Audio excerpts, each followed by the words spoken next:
Well, good afternoon, ladies and gentlemen. I'm Dave Deptula, Dean of the Mitchell Institute for Aerospace Studies.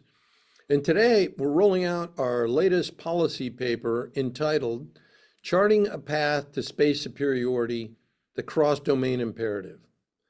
Now, space is an integral part of our nation's vitality, military operations, and everyday life.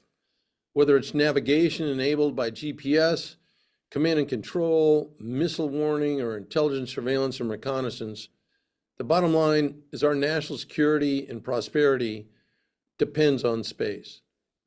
Yet today, our freedom to use space is under increasing threat from adversaries who've built capabilities that place our space infrastructure at risk. In a future conflict, space superiority will be a necessity for victory. Achieving it will be an all-hands-on-deck effort requiring support from every combatant command and service, interagency, and commercial partner. That's why our new report could not be more important. To discuss it, it's my pleasure to introduce the author, Jennifer Boots Reeves, who's a retired Air Force colonel and a senior fellow for space power studies here at the Mitchell Institute Space Power Advantage Center of Excellence. And I'd also like to introduce retired Air Force Major General Brook Tank Leonard. General Leonard was part of the inaugural leadership staff of U.S. Space Command and was a big part of the leadership of U.S. Spacecom for its first 4 years. So Boots and Tank, thanks very much for being here today. And Boots, what I'd like to do is turn this over to you for an overview of your paper. And before you get started, just a reminder to our audience, feel free to submit your questions in the Q&A window anytime during the discussion, and then we'll get to those at the back end of the program. So with that, over to you, Boots. Thanks, General. So we embarked on this study because space superiority is absolutely essential to not only the American way of life, but the American way of war. And our access to and control of space is at risk if we fail to change how the Department of Defense across all services employs in support of space superiority. Space capabilities and effects underpin so much of the technology and capabilities in our modern world, on the military side as well as on the civilian and commercial sides.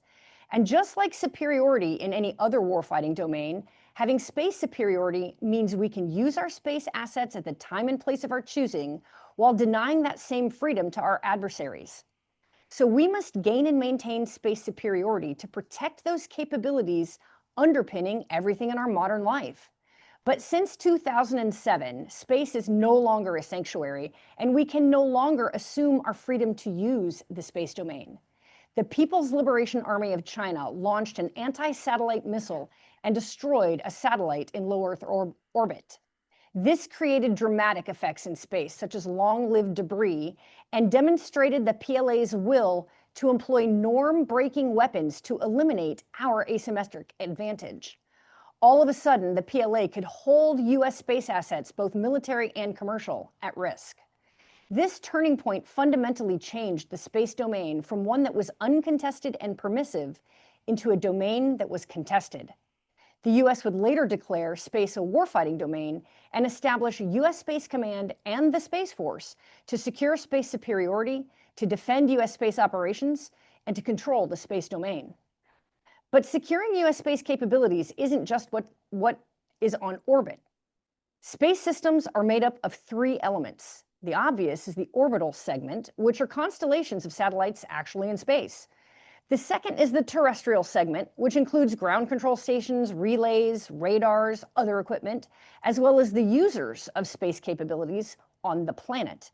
Finally, we have the link segment, the data links, the communications, the signals that connect all of these pieces together. Using this construct is going to help us chart a path because these segments exist in all the warfighting domains, not just space, but also land, air, maritime, and cyber.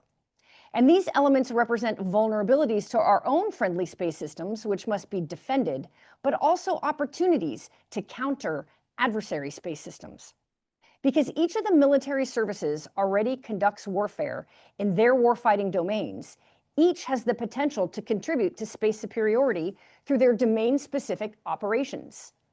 By making changes to our existing roles, technologies, education, and exercises, we can assure that this potential is realized, and we must. Space is completely promulgated into our lives, military, civilian, commercial, but as important as it is, we take space for granted. In a way, the space community is a victim of its own success.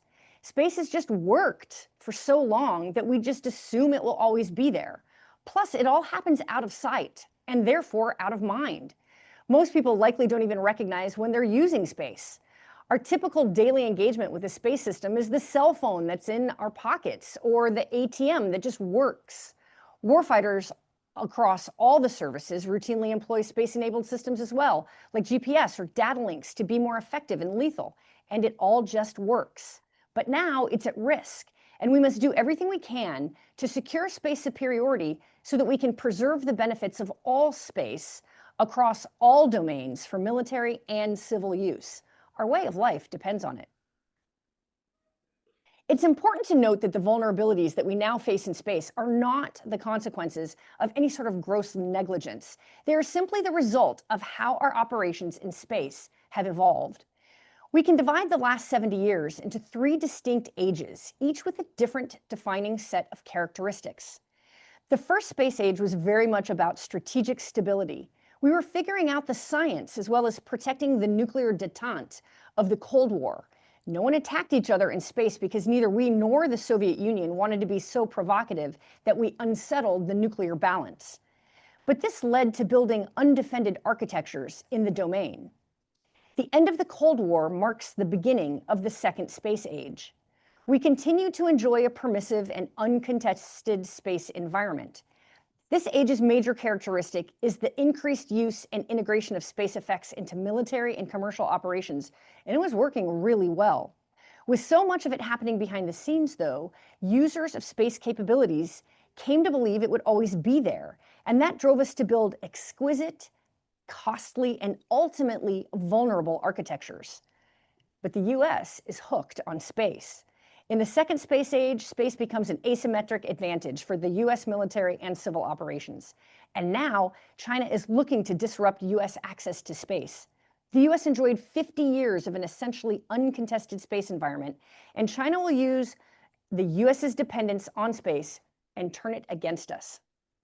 China's launch of the ASAT in January 2007 initiates the beginning of the third space age, one where space is now a contested environment, defined by aggressive actors with new threat systems, and an era where if we want to continue to exploit the advantage that space provides to our military and commercial operations, we must now secure space superiority.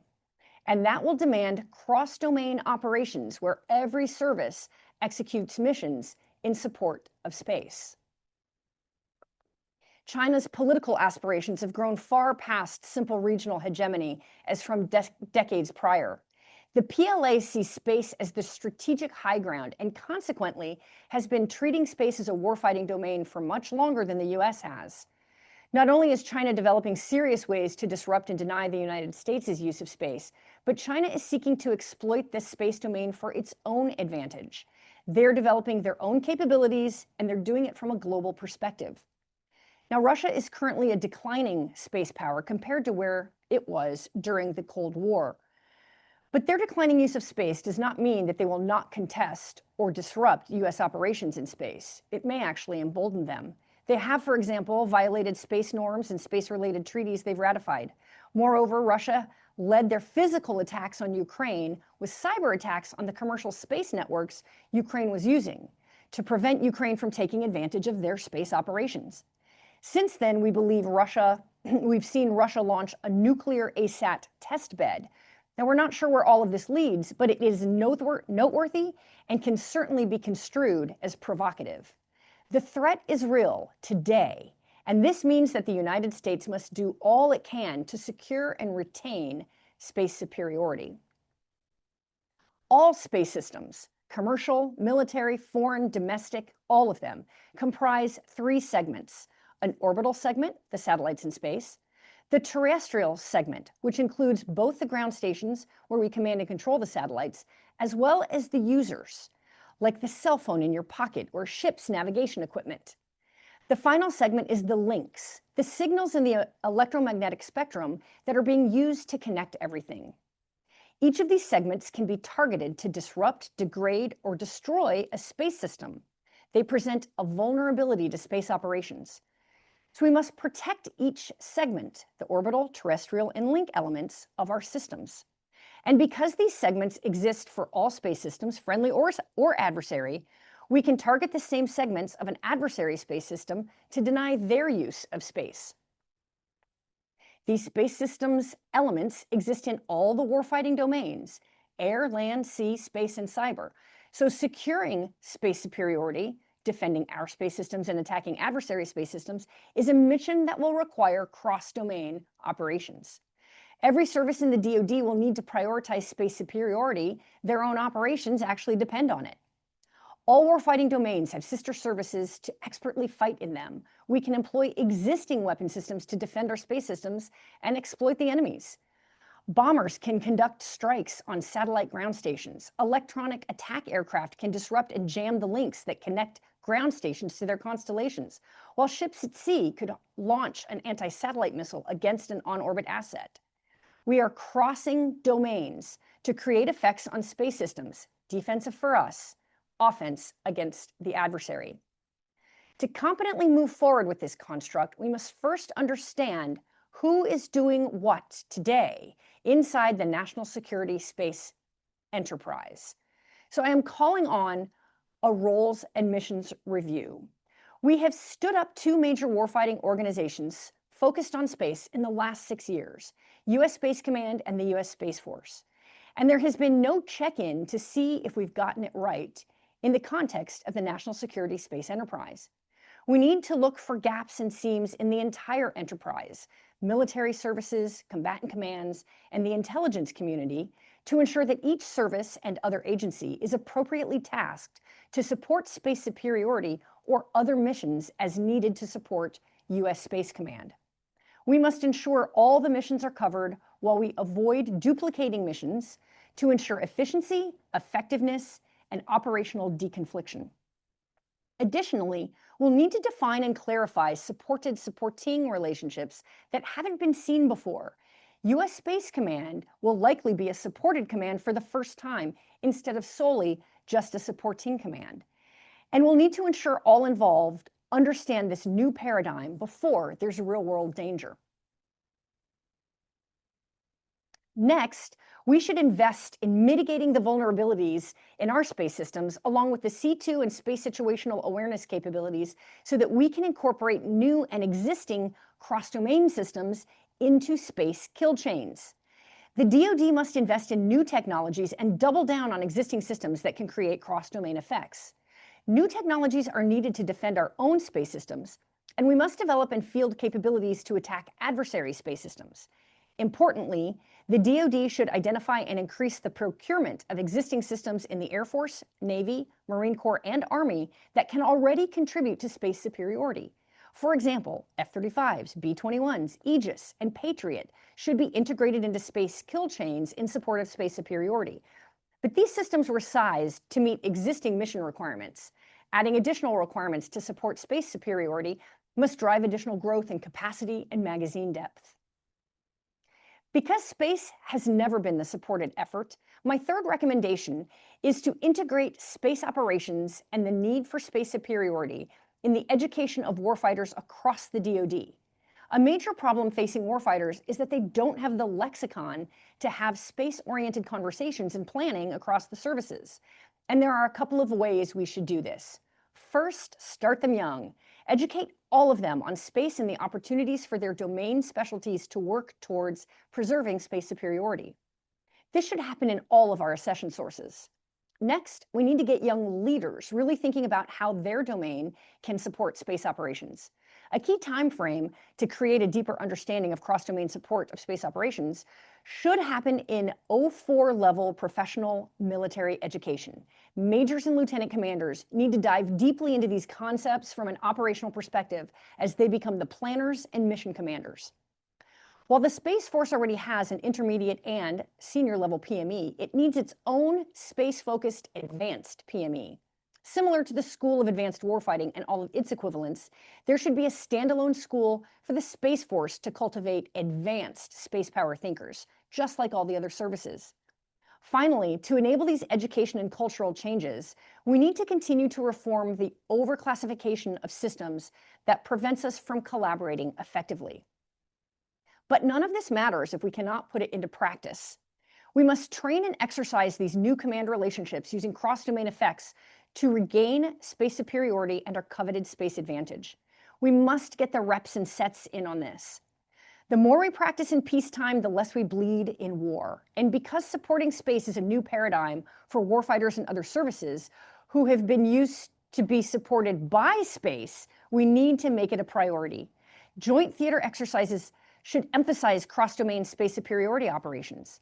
These exercises will help us wring out our blind spots in planning, resourcing and technology, TTPs, personnel, essentially everything that affects operations so we can address those issues before lives are at risk. Space superiority is essential to national security and our way of life. Because space systems span all domains, it is necessary that the entire Department of Defense contribute to securing space superiority. Multiple adversaries have demonstrated the ability and intention to deny America's access to and use of space. We cannot let that happen. The enterprise needs a roles and missions review to ensure that since the stand-up of the U.S. Space Command and U.S. Space Force, we are covering down on the right missions and not unintentionally duplicating missions to ensure efficiency, effectiveness, and operational deconfliction. The DoD must increase Space Force budgets to invest in and field new space systems and mitigate risk to existing systems. Moreover, the DoD must increase resourcing for weapon systems and other services that contribute to space superiority. It must also invest in increasing our stockpile of existing weapons, munitions, and effects that can support space superiority. Expand education of space to all warfighters at various places in their careers, inculcating the shared responsibility of what space domains may contribute to the space superiority. And then practice. Practice a lot. While the Space Force and U.S. Space Command have the roses pinned on them to lead the charge, gaining and maintaining space superiority is a team sport, and everyone must contribute. Reform must be joint, deliberate, and immediate. All right, sir, thanks. Yeah, no, thank you, Boots, for that overview.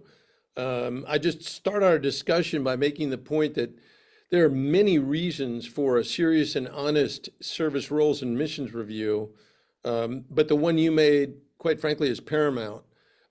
We can't effectively or efficiently move forward as a Department of War without that kind of a review. So now let's dig into some of the details, and let me start with General Leonard. Tank, you helped establish SpaceCom in 2019. Thoughts on the issues and recommendations that Boots just outlined when it comes to multi-domain operations? Yes, sir. I think Boots presents uncomfortable realities. Her recommendations hit on things that have been started. I think we're off to a good start, but that doesn't cut it when it comes to national security. There is a lot of work that still remains. And I would point out that that's really difficult work. So we need to embrace that challenge. As examples, the Air Force was born out of the Army Air Corps, but that was across World War II. And so we had a lot of challenges to work through that new service responsibility and how those roles and missions would be set up. The same thing goes with how our joint forces are constructed. Goldwater Nichols came out of Operation Eagle Claw. Again, another very trying time. With lots of challenges, lots of lessons learned. And so we want to do this without having to fight a war in space. And thankfully, we haven't had to do that. But I think that is a headwind against a lot of these recommendations because the needs and the opportunities to work through incredibly challenging and hard problems just aren't readily there. And but that doesn't mean it cannot be done. And I would also emphasize across her recommendations, I think the thought process, the paradigm change of adopting space as a warfighting domain with an adversary that is maneuvering against us daily is really important. And hopefully that will spur us to some difficult conversations. The roles and missions one is a multi-layered one. We have to realize that service v. service one, as well as how do the combatant commands work together. And then there's also an interagency piece. And so that's difficult. The technology and the capability, I think having awareness of where our gaps and holes are and what we can do with what we have is also very important before we go out and start buying new things and looking for that silver bullet. And then in the paradigm piece, the training and education, the culture, I think, is paramount. And I hope that as the Space Force grows their warfighting culture and tries to build up their service, they also continue to be involved very heavily in joint schools, joint culture building as well, because that is important to not only grow the service, but to grow the team and their part on the team itself. And then very last, in terms of train like you fight, I was an Army brat raised by an Army soldier. And my dad used to always say, it's not a capability until it's rehearsed. And so I can't emphasize more what Boots brought up in terms of training like we fight.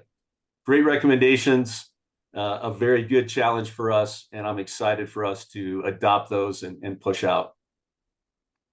Thanks very much for those thoughts. Let me ask you another one here. Boots outlined how our adversaries are taking increasingly aggressive actions in space, not to mention on the ground as well and inside the atmosphere that impact what goes on in space. Do you think this is because they may be a step ahead of us in already looking at space through a multi-domain lens? I do. And I would add, they came to the space fight after the third space age, as Boots points out. And so a lot of things in terms of their mindset and their thinking is scoped by the fact that they're looking at it through a third space age lens without the paradigm and, quite frankly, some of the baggage that we have as a nation from going through the first and second space age and having that dominant capability and having been really successful. I think there's also an Eastern mindset at play here, where they look at warfighting from a much more holistic look than we do. They look at indirect, winning without fighting. You know, these are some of the mindsets that they have that in terms of Western mindset, we're more direct, more brute force, and a little bit more stuck in our ways. And so I do think they look at it through a multi-domain perspective. In fact, I think they have what I would call 5-dimensional thinking. They look at space and cyber as unlocking air, land, and sea, rather than, hey, there's just a bunch of domains, they're co-equal, but they have them phased and sequenced, and they understand how they relate to each other. They've already made these moves. You know, back in 2015, both China and Russia organized or reorganized, if you will, to take advantage of space with the strategic space forces that China created and then reorganized again in 2024. And then Russia, the aerospace forces, as they reorganized and put together their air, space, and air defense. And so we do have two very critical competitors that are thinking ahead of us, I think, in this area. So that reorganization then has driven their technology roadmap, and they come at it from a very coherent and combined, you know, Communist Party that's driving that integration. But I do think if we can adopt that paradigm, capitalism, American creativity, we certainly can catch up. But we need to take on the mindset of an underdog, and we need to take on the mindset that we are in the third space age, and we needed to design toward that. Yeah, I'll just make the observation as you're talking there that ironically, the Chinese have fully embraced taking an effects-based approach to the conduct of operations, which is what we essentially used as the key to our victory in our last major regional conflict. But since then, we've tended to eschew that, but our adversaries have adopted it. And as a result, they're in the lead. So, I mean, I think, We tend to not learn from our lessons. We just move on to want to do something different when in fact they've capitalized on what was one of our greatest advantages. So I'll just leave it at that. We need to think more about outcomes and effects than budget shares. But be that as it may, thanks for that observation. Now, Jen, your report calls for DoD, DoW to change its perspective of the space domain from thinking about it as a supporting domain into a supported domain. You want to re-elaborate a bit on why this distinction is important and just what it'll change? Well, yes, sir. I think this matters because it flips the logic of how the joint force fights. We just haven't really done this before. For decades, we've treated space as something that has merely enabled terrestrial operations. But I think in our threat environment that we're seeing today, with adversaries targeting our space systems, all the segments, right, orbital, terrestrial, and link, we have to go after space superiority. It has to be gained, it has to be maintained, we have to protect it, right? And we have to, if we lose it, we have to regain it. And this is just like we're used to doing in other domains, except that we have to deal with the specifics of the space domain and the space systems, which happily, as I've talked about, span all the other domains. So it's just, we haven't had experiences where we have put U.S. Space Command as the supported command, and we're going to see that in the future. And every service is going to have a role in defending space capabilities and holding our adversary systems at risk. And so there's a cultural shift there, and it comes down to dealing with new experiences that we just haven't had. And we've got to get used to it. Yeah, well, I think, once again, I applaud your report for doing that, and hopefully it will generate additional discussion on this topic. I mean, the point that you raise in the context of exercising is extraordinarily important. Tank, given that your experience in overseeing joint space operations, kind of along those lines, could you help our audience understand just how important clarity on roles and responsibilities is to mission success? I mean, obviously we want to see the other services and their components as they operate in the combatant command environment support the Space Force, but that shouldn't lead to services pursuing duplicative lines of efforts. Your thoughts? Yes, sir. We can't afford that. As we mentioned before, when we're talking about how to support joint operations, how to exploit joint operations vulnerabilities in our adversary, and making sure the adversary doesn't do that to us, we can't afford any sort of extraneous purchasing, time spent on developing skills and training. However, that being said, we do need to understand that everybody feels vulnerable from space. Air, land, and sea domain can be accessed as well as attacked from space. And so we have to understand that there is a very huge mindset that we have to overcome. And that is, I want to be able to protect and contribute out and through my domain. And how do I do that best? And so I'm was very excited to see that General Saltzman was approved to be the chief architect of space, and that he has some say in how we acquire and what the other services acquire. I think that's very important in terms of overall force design.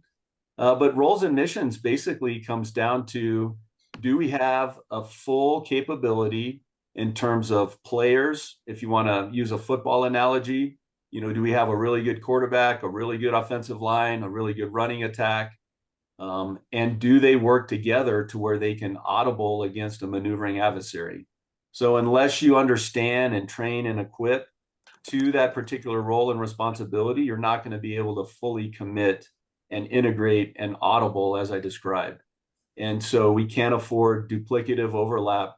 However, there is incredible opportunity to take capabilities across the domains and leverage them in cross-domain operations. And so particularly from a space domain fight, air, land, and sea sensors and capabilities, command and control nodes, can broaden our attack platform, can create higher resiliency across our space capabilities, and also bring a lot of firepower. If you want to just throw that up in air quotes, any number of kinetic and non-kinetic effects from many different angles will only confuse and add cost to the enemy. And so I very much support each one of the services looking at how they can contribute. It's just we need to orchestrate that to make sure that we're not wasting precious taxpayer dollars and quite frankly, wasting precious time as we seek to maintain the security of our nation and our goals. Yeah, I just applaud your answer, and it would be helpful in the professional military education process if a true understanding of joint operations was reiterated in the context of using the right force at the right place at the right time, not little league rules, which seems to be, unfortunately, the way jointness is being discussed nowadays, where everyone gets an equal share of the action. That's not what joint is. But I could speak an hour on this subject, and I will avoid doing so. So let me move back to Boots with a bit of a follow-on. You brought up air and ground moving target indicator ops in the report as examples of space activities that are fundamentally shifting or conducted, if the shift occurs, by the intelligence community, but used by the military. So how about elaborating on the relationship between the IC and military regarding space activities and how they might be better improved?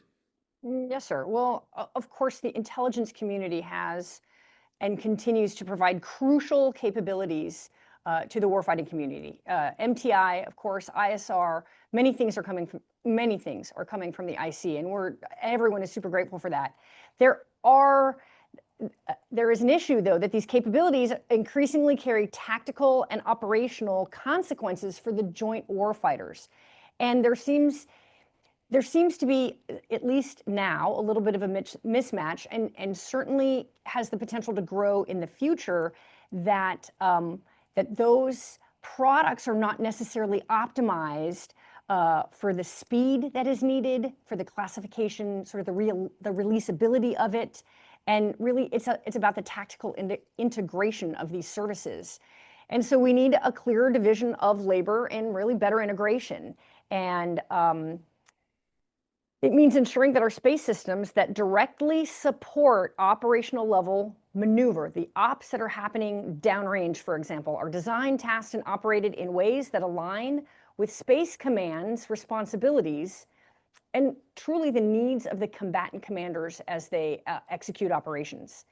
This is not meant to diminish the IC at all, but we have to ensure that the military has the right tools at the right time to fight through contested space operations. Yeah, well, you won't get any argument from me on that. Tank, what are your thoughts on whether or not we need new doctrinal concepts for this notion of cross-domain space operations? I think we need a blend of old and new. As I mentioned, we don't have the experience, thankfully, of fighting a war in space. And so I do think we have to borrow, where applicable, from history, old doctrines and concepts that could relate to and help us think through this. At the same time, space is different, and we also live in a new day and age. And so I do think we can learn from the past, but adapt towards the future. Air, sea, and air-land battle are some concepts that could help out here. I think they offer a ready-made intellectual bridge, quite frankly, to get our minds right, taking a single domain and a supportive relationship, as Boots mentioned, and expanding upon that. In fact, as a fighter pilot, I love mutual support, what we do in air combat maneuvering, where one entity has responsibility, that's the flight lead.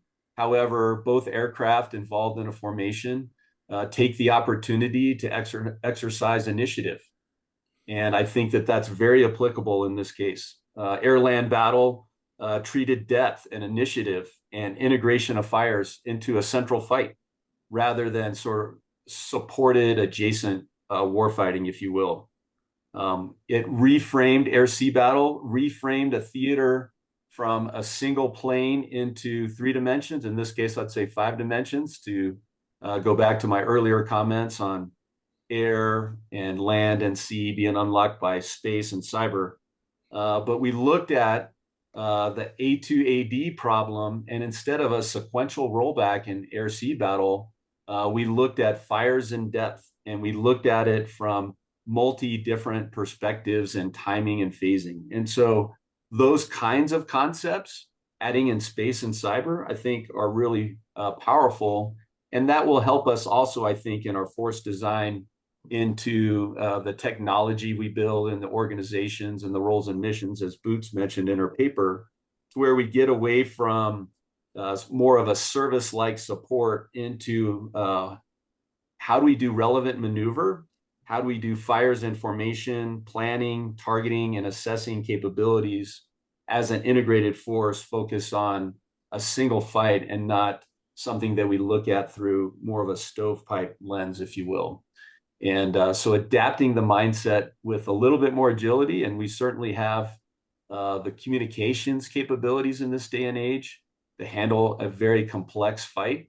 And so why not use that and integrate those domains and create a doctrine through exercising and testing so that we're ready.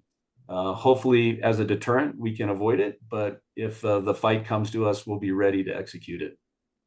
Oh, very good. Boots, anything to add?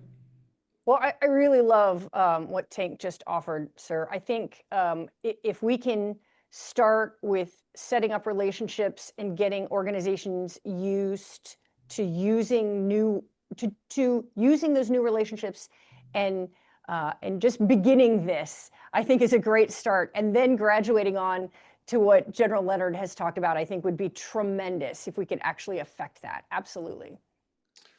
Here's one for both of you. When it comes to the race for space capabilities, what are your assessments about where we stand compared to China? Are we ahead? Are we on par? Or are we falling behind? I'll go ahead and jump on that one. Kind of to my earlier point, we first of all have to define which game are we talking about, which race are we in that we're ahead or behind. I do want to apply both the leaders in Space Command and the Space Force in terms of incredible effort, not very old, to really progressing and advancing our space capabilities. But like I said, China came into the fight with a different paradigm, with a very integrated approach, with a very Eastern methodology, and they have poured their heart and soul into this. They have not only fielded incredible capabilities in terms of creating them, but they've put them out into operational forces and they've tested them in large force exercises. And so from the perspective of operational art and from the perspective of the capability to leverage space to affect the joint force and also protect their forces, I think they are ahead of us. And I think that we need to catch up.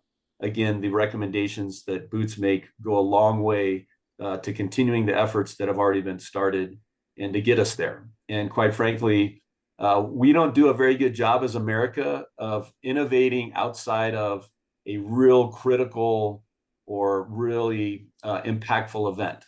And so my heart is, how do we innovate outside of crisis, short of a 9/11, short of a Pearl Harbor? And I think one of the ways to do that is the education that Boots mentioned, so we can understand where we are and the gap that exists there, and then quickly begin to close that gap and understand how we can continue to support not only our military efforts, but also our economy and the overall success of America.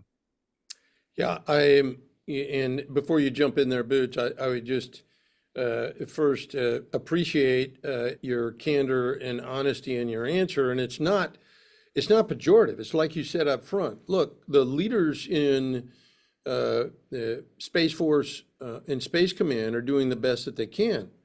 But hey, Space Force is only getting 3% of the total Department of War, Department of Defense budget. And meanwhile, the Army is building its own space-based communications architecture. They're building, long-range hypersonic precision missiles. And, let's be realistic here in the context of if we're not going to get a top-line increase for the Department of the War, then we need to shift resources to better resource the Space Force to be able to accomplish what we know are going to be critical missions when it comes to both defense with respect to our space infrastructure, as well as offensive capabilities that will deter our adversaries. Okay, Jen, anything else you want to add? I wanted to add one short thing, sir. So last month, the U.S.-China Economic and Security Review Commission published its 2025 annual report to Congress. Now, while it's a pretty lengthy document, there's this one sentence in here that I found rather chilling, and I'd like to read it.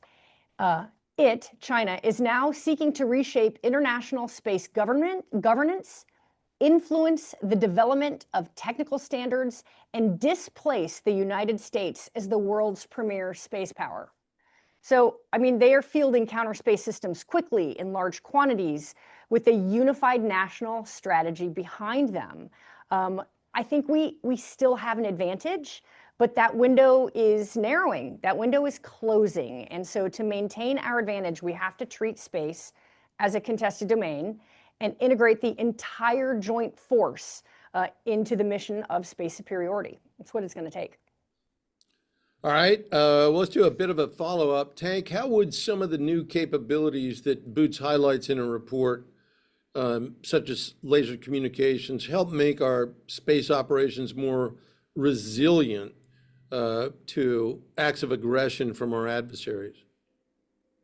I think Boots's recommendations point towards focusing on high return on investment and the link between the terrestrial architecture that's necessary to enable our space capabilities and the actual spacecraft up on orbit. That link in between them is incredibly critical. And so focusing on command and control, communications, enhancements, and then also space domain awareness, which is many of her recommendations, will help us in terms of not only the link between our capabilities, so really leveraging what we get from space. If we don't have that link, we can't do that. And then an awareness of what's going on, both on the adversary and then in terms of what our forces are doing. That's critical. You can't fight something that you can't see. And so I think focusing on those high return on investments is an excellent place to start putting our first dollars. Okay, very good. A bit of a follow-up to that. Boots, regarding capabilities, do you think we face challenges more on the procurement and integration side or more on the development side? Sir, I think it's about integration and capacity, honestly, not the development. We've got many of the platforms and systems that can already contribute to counterspace, right? I mentioned a couple of them just in the briefing. We have flying systems, F-35s, B-21s, Aegis, Patriot, THAAD, collaborative combat, aircraft, cyber, EW units. We've got lots of things that can already contribute to the issue. The problem is, A, we didn't size or design them with space superiority in mind, but we also have to integrate these systems into the kill chains to do so. We need more inventory, deeper magazines. We need the ConOps that we've been talking about, and then deliberate command relationships. So the technology is there, I think. We need scale, integration, and then a framework that prioritizes space superiority. Okay, Boots, here's one that you mentioned that I think is important enough to hit on before we move to audience Q&A, and that's it. Given that a review of roles and missions could shift activities between the services, should educational reforms be made after any review is completed, or do you think they can both occur at the same time? So I don't think we can afford to wait. Education and roles and missions reform, they should proceed in parallel. The biggest bottleneck we face truly is cultural. Most warfighters don't understand their own space dependencies, much less how to support space superiority in their domain. If we were to wait for every organizational detail to be settled, I think we would lose years. So what we need right now is widespread shared literacy, the shared vocabulary, the shared understanding of the threat, and an understanding that every service has a role in defending space. The Roles and Missions Review will refine the responsibilities, but education creates the foundation for acting on them. And I will contend that this CSO has already done work towards that in creating the lexicon that we need with many of the new doctrinal documents that that the Space Force has recently put out, say in the last 16 months or so. It's been really good. Terms of reference, Space Force Doctrine Document 1, et cetera, et cetera. There are many good foundational things that can be applied already. Okay, well said. Thanks for the great discussion. And what we'll do now is shift to the questions from the audience. I think you all know the drill by now. When I call on you, please unmute your mic, state your name and affiliation, and then ask your question. We've already got several in the chat, but we've also got a couple of open hands. So let me start with Courtney Albin. Courtney. Hi, yes, thanks for the time today. Courtney Albin with Air and Space Forces magazine. I had two quick questions. The first was just, I'm curious if you all think there's an appetite in the department right now for this space roles and missions review. And then second, there's a little discussion around resourcing. I'm curious, your perspective on if you're shifting responsibility for some of these space missions and roles, among the services, among other organizations, does that make it harder for the Space Force to argue for a larger budget share, at a time when it's really pushing for an increase? So I will start with the Roles and Missions Review. I am not sure what the appetite is, and I think that was your specific question. But what I am absolutely saying is that it needs to be done. I mean, in the course of the stand-up of any new organization, there needs to be a check-in to make sure that the roles and responsibilities and missions of that organization have been thoroughly laid out, are being thoroughly executed, et cetera. And then we have a larger problem. I think it was Vice President Pence 6 or 7 years ago who mentioned something like 61 organizations that contribute to national security space operations. And in the meantime, we've stood up a couple more.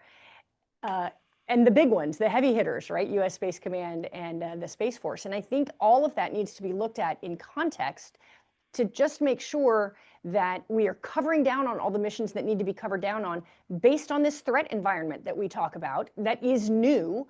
And then second, ensuring that we are making resources go to where they need to go deliberately and not just because services are looking for relevance in a particular domain or a particular theater, but because we determine that in fact is where a weight of effort needs to happen. So that dovetails in my mind into the second question, which is there needs to be a level of deliberateness about who is going to be doing both pure space missions, say those missions that are purely in orbit, Space Force, but then those that cross domains and how then resources need to be applied. There should be no lessening of resources of the Space Force at all. I am implying nothing to that end, but certainly there may need to be a plus up of those services that contribute to cross-domain space superiority operations.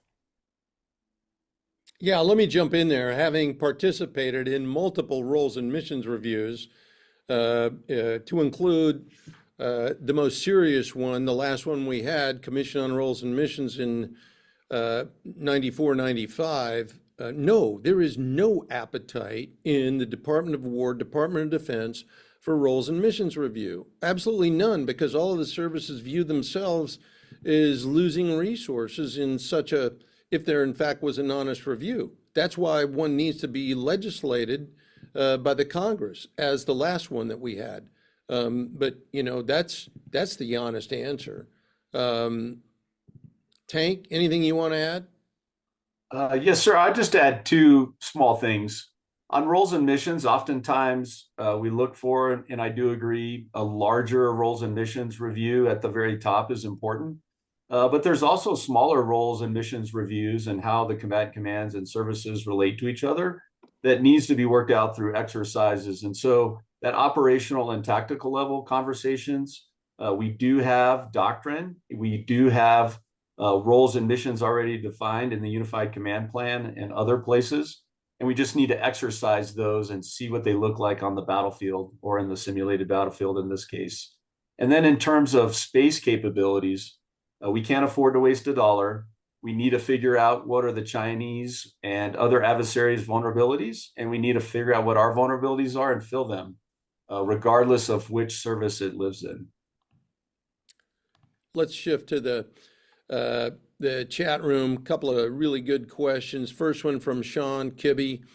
Historic space strategies focus on cooperation, deterrence, and regional situation awareness. However, considering space as a warfighting domain and the integral nature of space capabilities to military ops, is it time to develop a coercive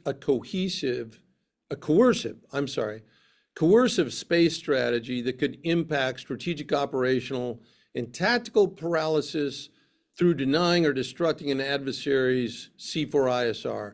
How can air and space domain capabilities collaborate today to develop and execute an all-domain coercive strategy? Either of you. So my first thought is the Space Force has started to dip their toes in that with the warfighting in space, their doctrine for planners, a guide for planners. And I think it is high time for that conversation. Actually, we have shied away from conversations dealing with offensive and space, essentially, in the same sentence. For years, that is what we have done. But the reality of our threat situation is that it is being done to us.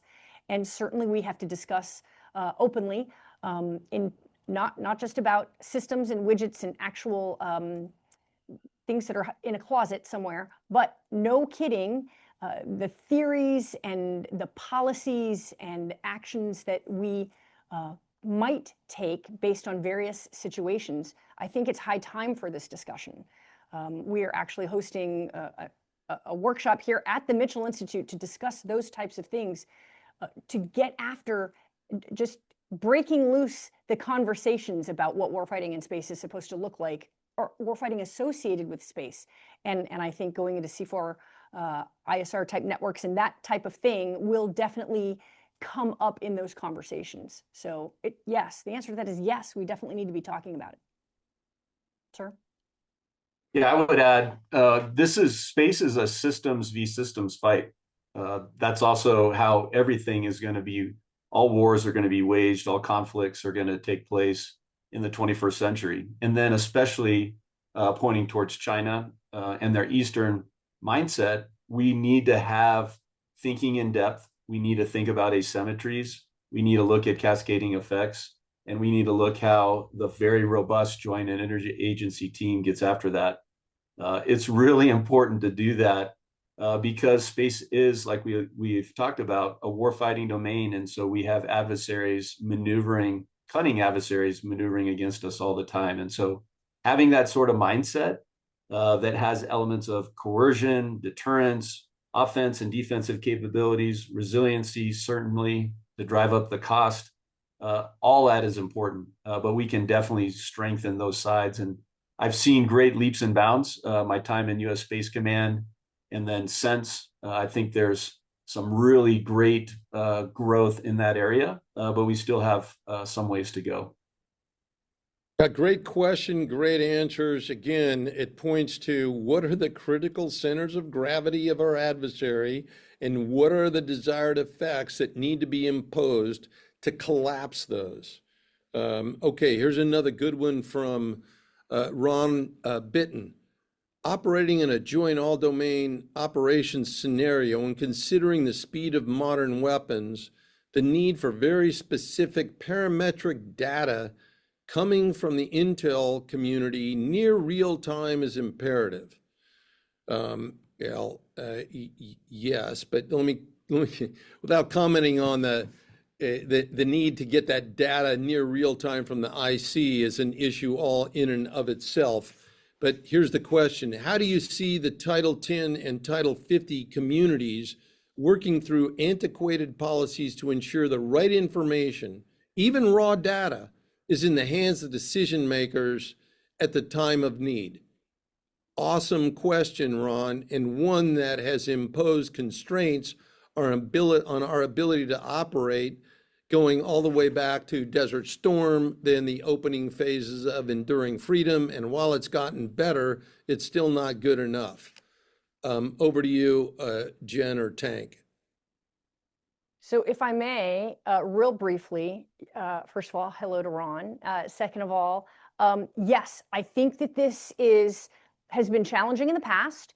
And but as we look at new capabilities that we're moving from other domains into space, and I'm thinking of MTI, we have to have this conversation, and it has to be deep, and it has to be meaningful, and it has to be measurable in how we do these things. And I'm sure they're already happening behind closed doors, but we have to ensure that timeliness is of the essence, irrespective of who is doing the work and producing those intel/operational space products supporting the warfighter, because time is, of course, of the essence. So just real quick, a quick analogy. I was serving in Afghanistan as an F-16 pilot, and I traveled 200 miles across Afghanistan, almost overspeeding my weapons, almost running out of gas to respond to a troops in contact scenario, only to be called off because there was an MQ-9 below me in the stack, so we didn't have a clear path for a weapons delivery. Americans on the ground under threat. And I was pretty upset that they didn't use the MQ-9 below me that had a Hellfire to deliver ordnance, almost 20 minutes earlier.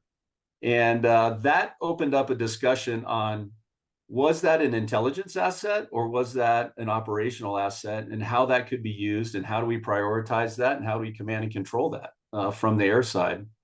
And that's a very small analogy, but this is the root result of us not tackling how we integrate ops and intel. In the second space age and the first space age, space grew up as a very intelligence-rich resource to where we were able to see what the Soviets were doing. They were able to see what we're doing. That was very helpful. We have a lot of exquisite capabilities in collecting intel. And we very much are more capable than anybody else in the solar system at doing that. However, that pride and that capability, I think, overshadows the utility of making sure that we add intelligence at the right speed to the right folks and take risks as necessary to win the fight. And unfortunately, a lot of those lessons aren't learned until we're actually in the fight. And so I hope through some very serious discussions and some very good exercises with the interagency involved. And then I would also add with commercial providers that we count on today for a lot of things across the joint force, and particularly in space, that we can integrate those and have those serious conversations ahead of time, because we do need to work that out, because otherwise we'll be speaking the wrong language and we won't be able to adjust and adapt to the fight at hand.